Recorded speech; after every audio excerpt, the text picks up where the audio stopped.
Hello everyone, সবাইকে advance happy new year জানাই। আশা করি সকলে ভীষণ খুব ভালো আছো। কথা বলছি আমি তোমাদের অ্যাস্ট্রোলজার ফ্রেন্ড জুদাস গঙ্গোপাধ্যায়। আজ কথা বলবো মিথুন রাশির 2025 কেমন যাবে সেই বিষয়ে।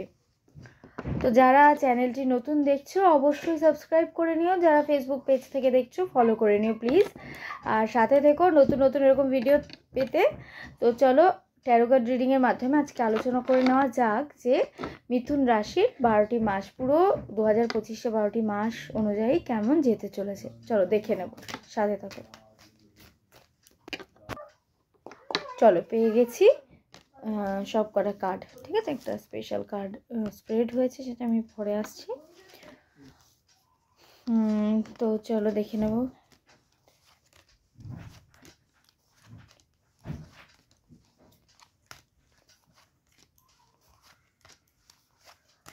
তো মিথুন রাশির যে জাতক বা জাতিকারা রয়েছে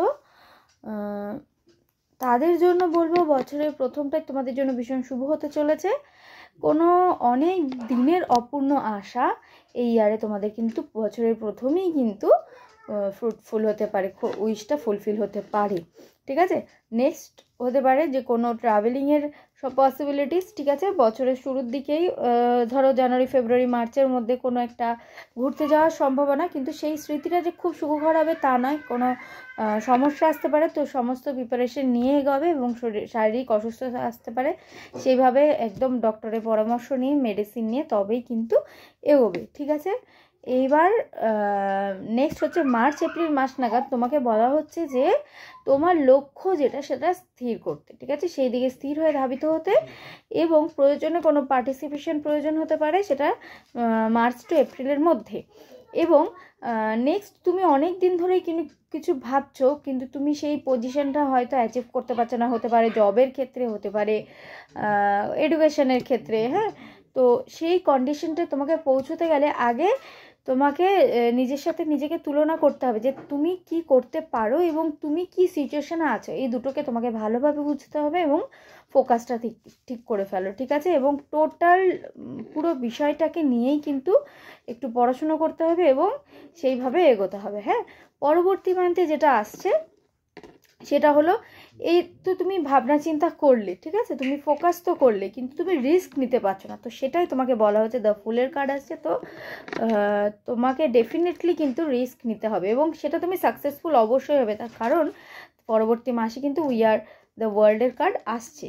তো ওভারঅল বলা যায় জুন জুলাই অগাস্ট মাসটা তোমার জন্য খুবই ভালো।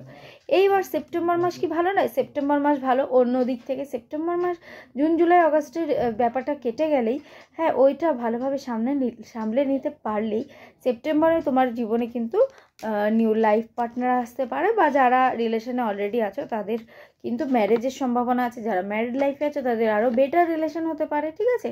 লাভার্সের কার্ড আসছে, বন্ডিং খুব স্ট্রং হবে। তো এই গেল সেপ্টেম্বর।